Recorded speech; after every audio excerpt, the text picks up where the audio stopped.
تخيلوا معايا هذا الموقف. غمضتي عينيك غير ثواني قليله في شي جرده ولا سوق، وملي فتحتيهم ما لقيتيش ولدك حداك.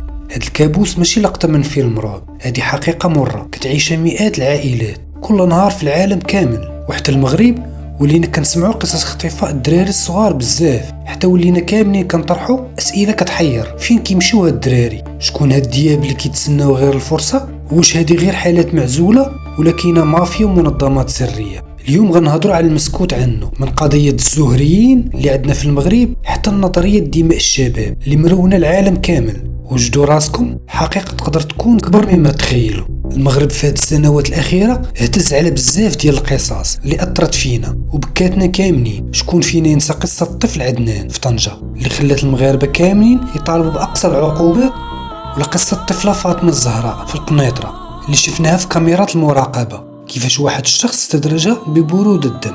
السؤال هو شنو هما الاسباب وعلاش هادشي كيوقع؟ الحقوقيين والخبراء كيقولوا بلي الاسباب باينه، كاين اللي كيخطف على قبل الانتقام، وكاين اللي باغي الفديه، وكاين اللي مجنون ولا مريض نفسيا ولا مجرم، وكاين واحد السبب مغربي وبامتياز وغريب بزاف هو اللي غادي يدينا للسر الكبير. هنا غادي ندخلوا لواحد العالم مظلم، عالم الشعوذه. في المغرب كاين واحد الخرافه قديمه كتقول باللي كاين طفل الزهري. هاد الدري كيكون عنده علامات في يده ولا في عينيه، والمشعوذين كيامنوا باللي الدم ديالو هو الساروت الوحيد باش يخرج الكنوز اللي كاينه تحت الارض. تخيلوا معايا حنا دابا في 2026 وبنادم باقي كيصدق باللي قطرات من الدم دري بريء او طفل بريء غترضي الجن وتعطيهم الذهب. هذه ماشي هضره ديال الخيال، هذه حقائق ورا بزاف ديال الاختطافات في المناطق القرويه وحتى في بعض المدن. هنا كنلقاو اول خيط كيربط بين الدم وبين الطمع. ولكن واش القضيه حابسه غير عند السحاره والمشعوذين؟ لا لا لا. دابا غادي نسافروا من المغرب لهوليوود ونيويورك. مؤخرا شاع في العالم واحد الموضوع سميتو الادرينوكروم. هاد النظريه كتقول بلي الاغنياء والمشاهير في العالم كيخطفوا الدراري الصغار باش ياخذوا ماده من الدم ديالهم في هذيك اللحظه اللي كيكونوا فيها الدري مخلوع. يعني بطريقه اخرى كيشدوا الدري كيخلعوه، وملي كيخلعوه كيسحبوا منه داك الدم ديالو. وعلاش هادشي كامل؟ قالك باش يبقاو ديما شباب والبشره ديالهم تبقى نضيره وما يضربهمش الشيب وعمرهم ما يشرفوا. مهم علميا هاد الماده كاينه في المختبرات ويقدروا يصاوبوها بلا ما يحتاجوا لدم حد، وما كاين حتى دليل طبي كيقول بان هاد الماده هادي اللي سحبتيها من الدم تاع الطفل كترجع بنادم شباب. صديقي المشاهد، واخا هاد الفكره ديال الاغنياء اللي كيشربوا الدم مرعبه وكتدخل العقل وما عندناش شي دليل قاطع، ولكن علاش الناس كيصدقوها؟ حيت الواقع بعض المرات كيكون قبح بزاف. وهنا غادي نهضروا على تجاره الاعضاء، وهذه هي الصدمه الحقيقيه.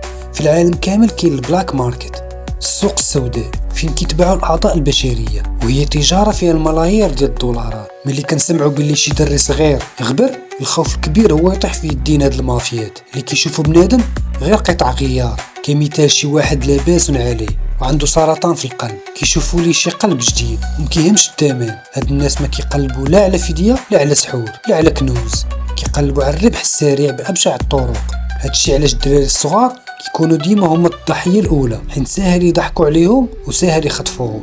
من بعد هادشي كامل اللي قلت لكم، شنو هو الحل؟ واش نحبسوا ولادنا في الدار؟ اكيد لا. الضابطه القضائيه ولات سريعه بزاف في هذا النوع من الجرائم. قانونيا في المغرب عقوبه اختطاف القاصرين قاسيه وكتوصل ل 20 سنه، واذا كان فيها اعتداء كتوصل للمؤبد. هادشي خاص الناس يعرفوه باش يحسوا باللي القانون معاهم. دابا وصلنا لاهم جزء في الفيديو. من بعد ما عرفنا المخاطر، السؤال اللي كيطرحوا اي اب واي ام هو شنو نديروا باش نحموا ولادنا؟ واش نبقاو حابسينهم في الدار كالحبس؟ طبعا لا، ولكن خاصنا نكونوا اذكياء اكثر من هاد المجرمين. غنعطيكم خطوات عمليه اللي تقدر تنقذ حياه طفلك، لان الوقايه كتبدا من الوعي. في المغرب الامن ديالنا ولا كيتفاعل بسرعه مع هاد القضايا، ولكن الضوء الكبير علينا حنا كوالدين وكعائله. بزاف منا كيقول لولده ما تهضرش مع البراني، ولكن الطفل كيشوف البراني هو اللي شكله خايب. خاصنا نعلموهم قاعده الامان. علم ولدك باللي الغريب ماشي ضروري يكون كيبان شرير ولا ظريف، يقدر يكون يعطيه حلوى ولا كيطلب منه مساعده، يعني يقدر يجي في اي صفه. وخصك تعلمه كذلك بانه ديما خص يقول لا وبصوت عالي ويغوت الا شي حد بغى يديه. خصك تعلمه يحفظ نمره التليفون ديالك وعنوان الدار بحال سميتو، وقول ليه الا شي حد شد فيك غوط وقول هاد الشخص ماشي بابا، هاد السيده ماشي ماما، باش الناس اللي دايرين بيه يفهموا باللي كاينه عمليه اختطاف ماشي غير دري كيبكي. بزاف الوالدين كيقولوا ولدي غير لاعب في الدار ولا في البيت حدايا راه في امان، ولكن الحقيقه هي ان البيت ما بقاش عنده حيوط بفضل الانترنت. خاصنا دائما نراقبوا التليفون. الاختطاف دابا ما بقاش غير في الزنقه، ولا حتى في الدردشه والالعاب بحال ببجي ولا فري فاير ولا روبلوكس. الخاطفين كيستعملوا الشاط باش يتصاحبوا مع وليداتكم، كيبداو يعطيهم هدايا وسط اللعبه، ومن بعد كيطلبوا منهم يتلاقاو في الحديقه ولا في شي مكان معين. بزاف الخاطفين كيديروا بروفيلات ديال الدراري الصغار. علم ولدك بلي الصوره في البروفيل ماشي هي ديال مولاها، وقول ليه ما تعطي حتى واحد العنوان ديال الدار، ولا تصور راسك بالحوايج ديال المدرسه، حيت اللباس ديال المدرسه كيبين المنطقه فين كتسكن. والقاعده الذهبيه ما كاينش صداقه مع الناس ما كنعرفوهمش، وخصوصا في العالم الافتراضي. التليفون خاصو يكون تحت مراقبه الوالدين، وما كاينش الخصوصيه للطفل فاش كيتعلق الامر بالسلامه ديالو.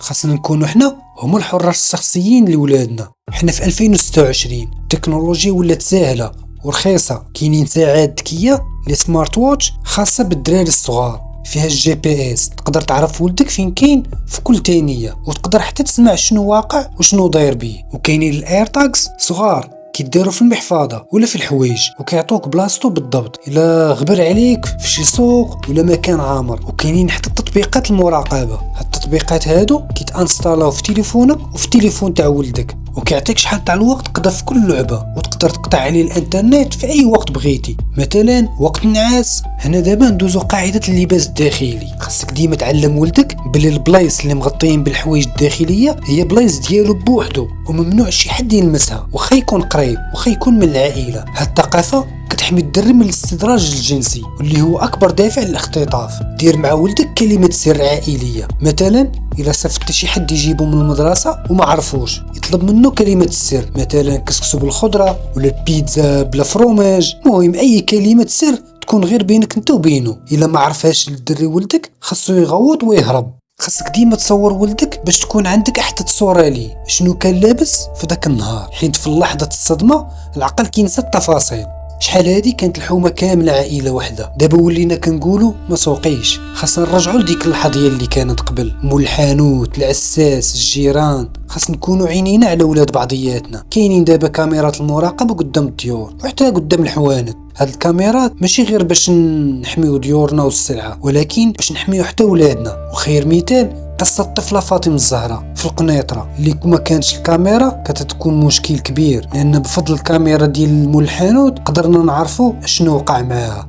في حالة وقعت الواقعة، أول حاجة هي ما تبانيكوش. نظام الإنذار المغربي هضر على المجهودات ديال الأمن الوطني في إطلاق منصات التبليغ الفوري، يعني حاولوا تدخلوا لهاد منصات التبليغ الفوري وتبلغوا على الحادثة اللي وقعت. ودابا راه كاين السوشيال ميديا، يعني تقدر تستعملوا حتى السوشيال ميديا باش تسرعوا في وتيرة البحث. في الأخير سواء كان السبب شعوذة ولا كنوز ولا نظريات مؤامرة ولا تجارة أعضاء، النتيجة واحدة: قلب محروق وعائلة مدمرة. الاختطاف ماشي غير خبر في الجريدة، هذه مأساة حقيقية. عفاكم حضروا وليداتكم وما تخليهمش لقمة سهلة لهاد الذئاب البشرية. بغيت نعرف رأيكم في التعليقات، واش كيبان لكم بلي العقوبات اللي كاينة دابا كافية للردع ولا خاص تكون أقوى؟ ما تنساوش تشاركوا في القناة وديروا جيم باش يوصل هذا الوعي لأكبر عدد ديال الناس. شكرا لكم وحفظ الله وليداتنا كاملين. كان معكم سعيد، تهلاو. الأطفال أمانة في إيدينا، خصنا نحميهم بعينينا. العالم فيه الخير والشر والحذر واجب علينا. ماشي كل وجه مبتسم أمان، وماشي كل كلمة فيها حنان. علم ولدك يقول لا، إلى حس بالخطر يعيط ويبان. حماية أطفالنا واجب علينا اليوم وغدا طول حياتنا، بالوعي وبالحب وبالاهتمام، خليوهم يعيشوا في الأمان.